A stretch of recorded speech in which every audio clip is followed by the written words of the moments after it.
You ever seen a ghost? Been abducted? Heard your name whispered from the other room when you're all alone? No, you say? Me either. But if you're like me, you're still fascinated by the paranormal. It seems everyone else has had an experience, and you want to believe it all. So why doesn't it happen to us? What does it all mean? How does it work? Is any of it real? Welcome to Paranorm Girl, a show that will attempt to answer these questions by taking the paranormal completely apart in search of proof. I'm not a blind believer, nor a hardened skeptic. I'm just looking for answers and willing to accept what I find. What's spooky with you? It stays. Not sure if this counts as shadow animal or not. All I know is I have asked 31 Wiccans and 22 Santeros and Santeras if they know about this, and it was almost unanimously yes. There are shadow forms that sit up in the corner of the room and kind of quaver and writhe. I've only seen one once. In 1992, I was living in an upper flat with my girlfriend. Downstairs lived my friend Kevin and his partner Steve. One night, my girlfriend screamed, waking me up. She pointed at the ceiling. There was a writhing black mass. It was so dark it was like a void. We turned the lights on and it just shrank a little but didn't leave. I ran past it and grabbed sea salt from the kitchen. I threw a handful at the shadow and it instantly disappeared. The next morning, we went downstairs to have coffee with Kevin and Steve. They had had the same experience. Welcome back, you skeptilievers, all you believe-eptics, you wishy-washy bastards. We'll work on all that. Gotta find a good term for listeners of the show. All good paranormal podcasts have one. Hey, this is Paranorm Girl. I'm Kristen, and you guys are awesome for joining me once again for another episode. You feel that vibration? 'Cause we shaking it up today, baby. Got some of that good education heading your way.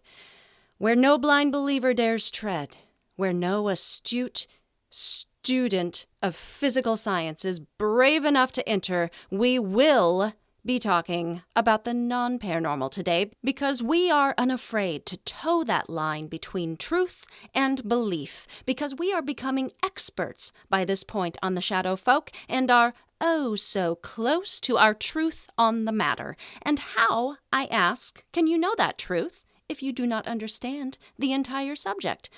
I think I'm getting really good at these rambling intros. Gotta keep you guys on your toes. And hard turn, different topic. I just finished watching the Sir No Face documentary on Amazon. Or think I had to go through Tubi, but either way, it was free.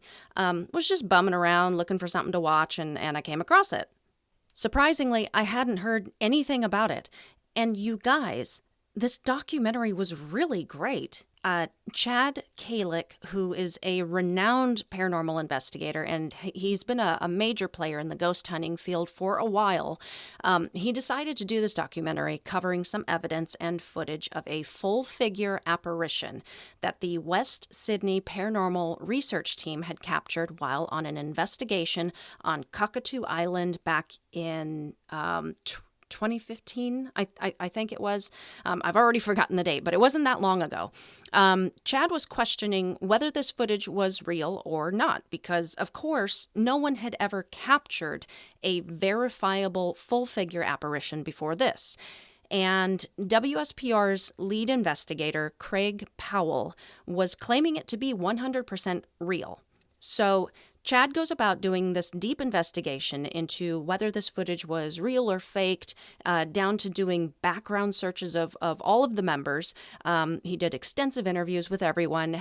He had the footage scoped out and analyzed by professional CGI experts, stuff like that. And his final conclusion was, I'm not going to ruin it. Go watch the goddamn movie. You will not regret it. But when I first saw the footage, when they finally reveal what's on it, I was like, fake. My skeptical believer side jumping right in there. I actually said out loud to my roommate, dang, they had me right up until that. But I continued to watch, continued to listen to the evidence, going through all of the details and watching and listening as Chad himself is trying to debunk this as a hoax. It put me in a really reflective, introspective place.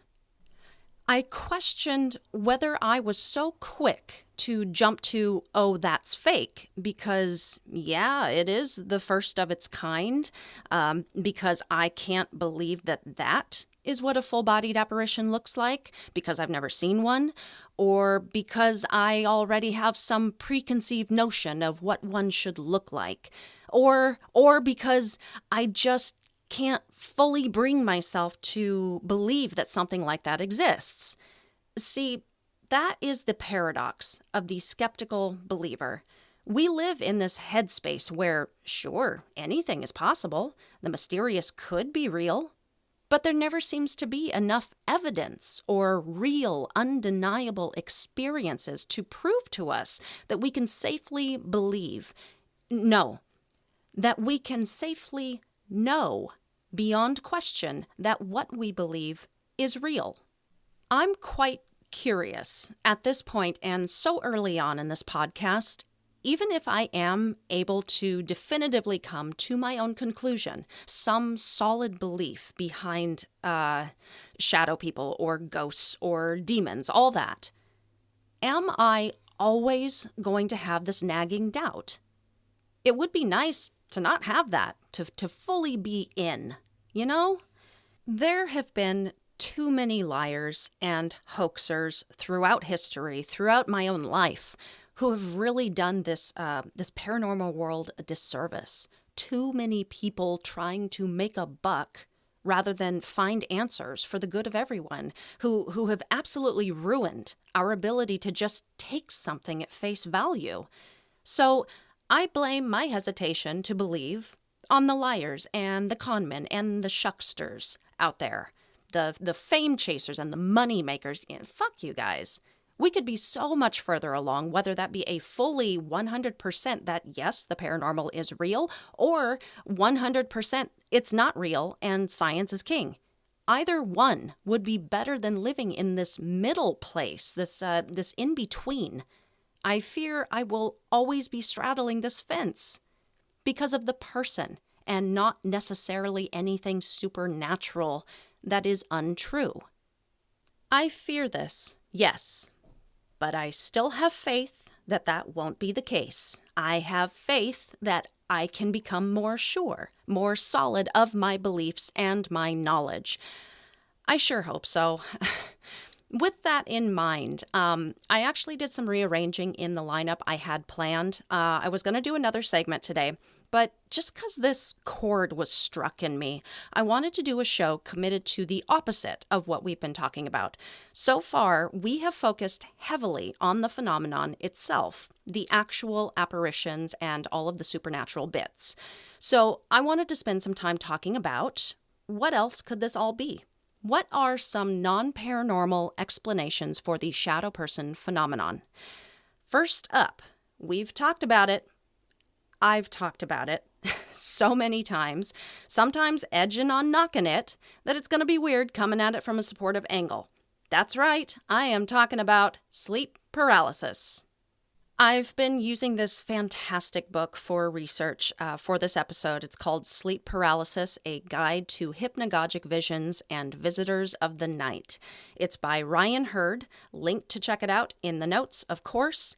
I really dragged my feet getting into it because that believer side to me still wants to desperately cling onto my deeply rooted and, yes, illogical, unfounded beliefs about the paranormal.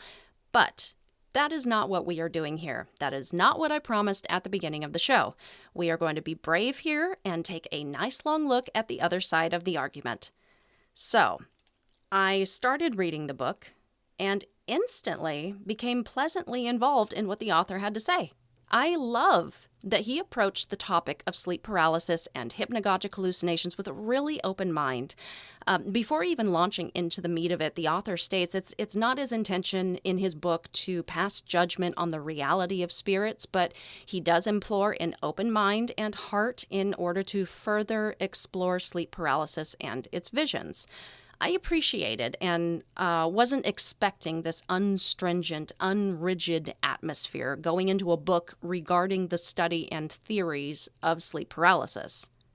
Like, he's just reporting the facts, but without excluding people with faith or other ideas. Like, he's not trying to convince anyone of anything. Hard to explain, but when I tell you, as a skeptical believer, you will not be offended by anything he has to say, guys. So, according to his research, sleep paralysis nightmares are still a mystery to medical science, even though 8% of the world's population reports having these experiences at least once in their lives. Among college students, more than 1 out of 4 have experienced sleep paralysis with hallucinations. That is an incredibly high number and really calls into mind the theory that high-stress times in our lives can encourage these types of experiences. College was stressful for me. How about you? So it does not surprise me that 1 in 4 statistic. According to the American Sleep Association website, sleep paralysis is characterized by the sensation of being unable to move while awakening from sleep. Sleep paralysis is described as a transitional state that occurs when a person experiences a temporary inability to react, move, or speak while asleep, falling asleep, or on awakening from sleep. The site's description goes on to say, unfortunately, sleep paralysis can be accompanied by frightening hallucinations during sleep, whereby, due to the paralysis and physical experiences, the person is left physically unable to react. These hallucinations can be very scary and often involve a supernatural creature or other person taunting or terrifying the individual, together with difficulty breathing and a feeling of pressure on one's chest. Another quite common type of hallucination involves either supernatural or human intruders lurking outside the person's window or entering their bedroom, leaving the sleeper with feelings of fear and dread. And those hallucinations that this website is referring to are what are called hypnagogic hallucinations. Hypnagogia is a term that simply means leading into sleep. From what I understand so far, they are specific to the sleep paralysis experience. There's also something called hypnopompic hallucinations that occur while one is coming out of sleep. So it would probably be more accurate for us to use hypnopompic as the overall term, but when speaking about these sleepy time hallucinations, people tend to favor hypnagogia as the umbrella term for both. In short, hypnagogia refers to the visions seen when a person's REM imagery merges with their waking world reality. I mean, this has happened to everyone, right? You don't actually have to be a paranormal enthusiast to have had this experience. Falling asleep and you think you see something, waking up to a face right in your face. Now, fortunately, I've never experienced sleep paralysis before, so whenever this would happen to me, my heart would immediately start beating out of my chest, my eyes would spring wide open, and I would do some rendition of the flailing arms man while I scrambled out of bed. The experience would always end just as quickly as I could get up, which was lucky for me. It's really frightening to think that there are so many who fall victim to sleep paralysis as a condition and just have to endure whatever these waking nightmares have in store for them. It's just, so awful. Ryan Hurd says in his book, but also some variation of this theory regarding sleep paralysis can be found in most scientific papers written on the subject, that these visions that accompany the paralysis feel as real as waking life because they are occurring in a state of mind that is both part dream and part physical reality. It's an overlap of REM sleep and wakefulness. From an article on Science Direct, the author Beland Jalal posits that hypnagogic hallucinations, or things like out-of-body experiences, are chiefly mediated by activity in key regions in the right hemisphere of the brain, and he hypothesizes that patients with any damage to their right hemisphere should be less likely to have these sorts of hallucinations.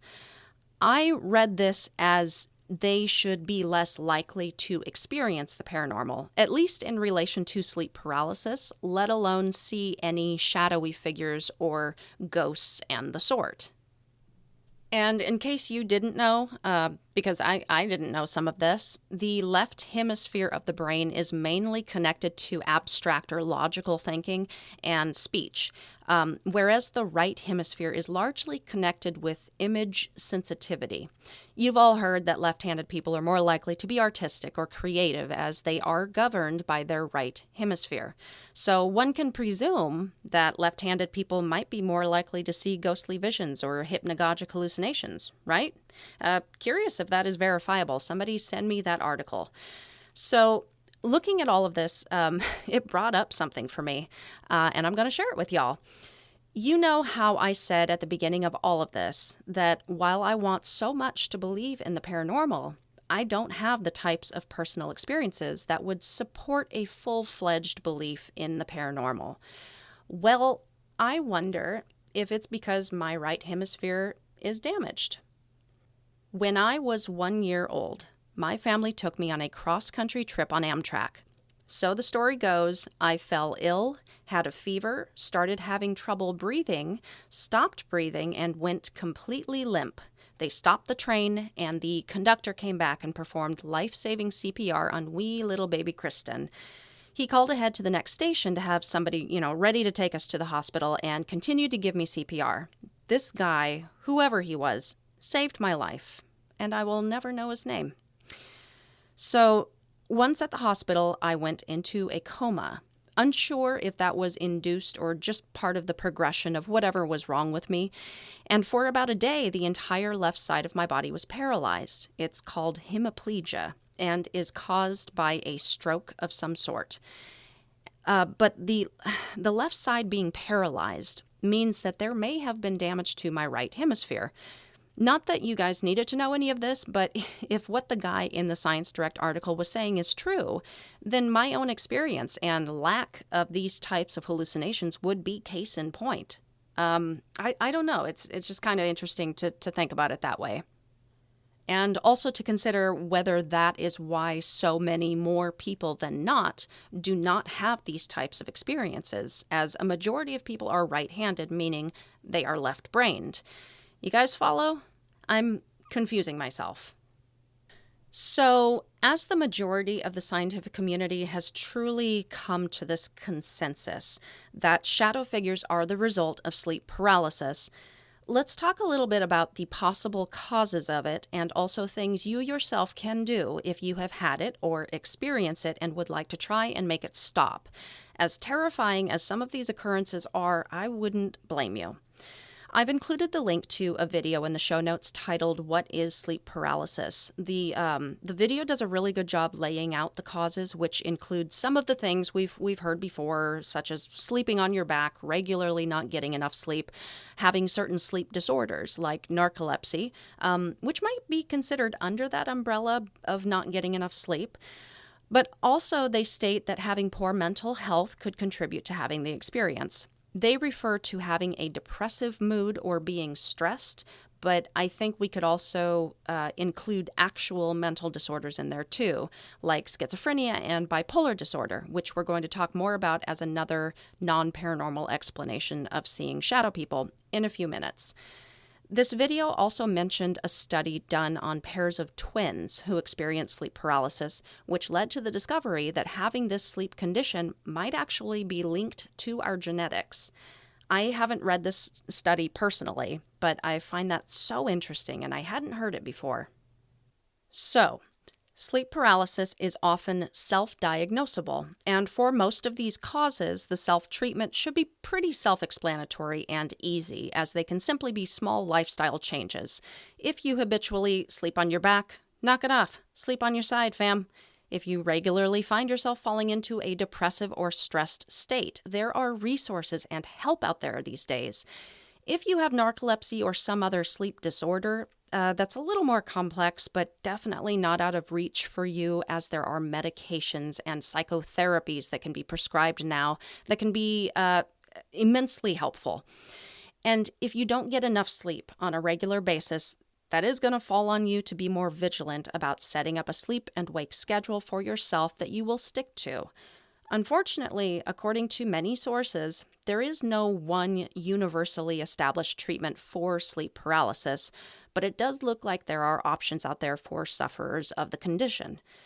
As for the hereditary theory, unfortunately, I'm not sure what could be done about that aside from just being aware that this might continue to happen and rewriting or rewiring your fear-based reactions to it when it does.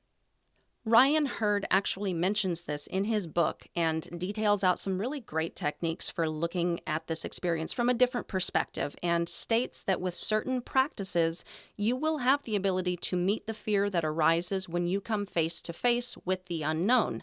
He basically says the key to lowering the frequency or intensity of these waking nightmares can be accomplished by feeling safe again in your own home or bedroom or whatever, by lowering your stress and confronting your fear. You want to become aware of your own expectation effect, which is kind of a looping caused by your expectation that something bad will happen. In short, the paralysis occurring can maybe bring up past experiences that are similar, like being held down or attacked or violated, and the subconscious connection is made between the way it physically feels with those memories. Unfortunately, in that semi-sleep state, the brain interprets the experience into a narrative that plays out via hypnagogic hallucination. He says to also be aware that if these paralysis hallucinations should start happening suddenly, it could have something very much to do with your own core beliefs and may be an indication of a serious internal crisis about the meaning of life and existence. These crises can often occur during transitionary times in our lives, and recommends you ask yourself, why am I having these experiences now at this time of my life? He goes further into detail about the specific techniques and new habits you can form in order to help ground yourself or de-stress. So please check out the book if this is sounding like something that could be helpful to you. The next non-paranormal explanation for the occurrence of shadow people is psychological dysfunctions or disorders like schizophrenia. People who live with schizophrenia suffer with multiple cognitive, mood, and behavioral dysfunctions, with the most well-known symptoms being auditory and visual hallucinations. According to a paper written by Payman Pour-Ganad called The Psychotic Transition, the schizophrenic is said to fail to recognize the imaginative quality of imaginative experiences, but rather takes the content of a mental image as genuine perception. Pair this with the schizophrenic's thought disorder, their sense of delusion, and an out-of-control paranoia, and it surprises me not at all that the shadow person can exist in these folks' world. And in just the minute amount of research I've looked at so far on this particular psychosis, I'm just speechless. I can't help but feel so terrible for anyone suffering with schizophrenia. It's epically hard, and I sincerely hope that if you are listening, you have a good support system and you are getting all of the help that you want or may need. Wow.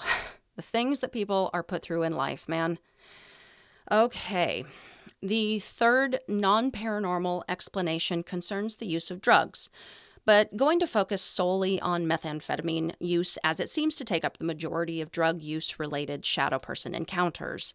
Many addicts report seeing shadow people after prolonged periods of use, usually due to sleep deprivation. But there is also a conspiratorial component to meth use. So the addition of that someone's out to get me mindset to the sleep deprivation certainly can contribute to that experience. Types of hallucinations meth addicts can experience include olfactory, gustatory, and also auditory, but more commonly reported are the tactile and visual hallucinations, which I can imagine could make for a very traumatizing entity interaction. And the final non-paranormal explanation is something that can happen to anybody. It's a twofer. Either one on its own can make us see something that isn't there, but I think the combo of both at the same time can certainly make us believe it truly is. Pareidolia and heightened emotions. A fancy way of saying you and your dumbass brain scared yourself silly. Tell me you've never been alone and suddenly started feeling those hairs stand up on the back of your neck, or felt someone right behind you only to turn to find nothing there, or been walking alone at night down a dark street through a patch of trees. You hear something and pick up the pace. There's something behind you. Your paranoia kicks up and you're looking around now. You see or sense movement. That really sends your fear into overdrive. There's actually something behind you, guys. Your fear seems to build on itself, and it's something you can't even help. I mean, you're about to be murdered, for Christ's sake. Seriously, for the love of God, look behind you. According to Merriam-Webster, pareidolia is the tendency to perceive a specific, often meaningful image in a random or ambiguous visual pattern. Jesus on toast, the bunny cloud, Hatman in the shadows. While at one time it was believed to be related somehow to psychosis, we now know it is a perfectly healthy tendency that everyone has. But we can see just how easy it might be for any healthy person to encounter a shadow person, to truly believe they have had an actual paranormal experience, complete with full figure apparition and insurmountable paralyzing fear, right? Can it account for all of the experiences reported, though? Can any of the non-paranormal explanations I've discussed today combined account for all experiences? It would certainly make me feel less crazy to think so. What do you guys think? I'd really love to know. Have you had your own shadow person encounter that is totally explainable via a non-paranormal avenue? I'd love to hear it. It's fascinating to see what lengths our minds will go to. And if this episode pissed you off or riled your feathers, tell me. I was kind of shook in my own semi-convictions. It's okay, guys. It's okay to question what you thought you knew, and it's okay to examine your beliefs. It doesn't make the world any less magnificent. You got a bone to pick or a story to tell? Hit me up on the Facebook, Twitter, or Instagram, the handle for which is @ParanormGirlPod, or email me at paranormgirlpod@gmail.com. Hey, by the way, if you have enjoyed the content thus far, please don't forget to rate, review, and subscribe so you don't miss another show, and it also helps me out immensely in getting some new listeners. This train is gonna keep on chugging forward, but we will, alas, be moving on to another subject before too long. So if you want to join the Shadow Person convo, nay, revolution, now is the time. The clock is a-tickin'. Speaking of time tickin', it is now time for my final note. No one can claim with 100% certainty that there aren't some perfectly explainable encounters with the paranormal. Definitely none of the followers or listeners of this show, anyhow, because we are here to examine the subject from all sides and are unafraid to change our minds if the right evidence presents itself. And we have certainly heard a lot of evidence thus far, haven't we? A lot of stories and encounters, some theories, and now we have real, verifiable science, the logical side of things. We now understand both sides of this specific argument, and as the conclusion grows closer, I see some sort of picture starting to form as we fit the pieces into place. And it feels nice, right? Settling into the comfort of knowing that sometimes it is just a need for more sleep, or a change in our position as we tuck ourselves in at night. It does, like a nice, cozy safety blanket. Nothing can get you, nothing to be afraid of, except for the feeling that that's not all there is to the story. and your eyes slowly open, staring at your dark, empty doorway. Waiting. But for what? There's nothing to fear, remember? Safety blanket? Cozy? Right? Stay safe, you guys. Keep that nightlight on. And sleep with one eye open.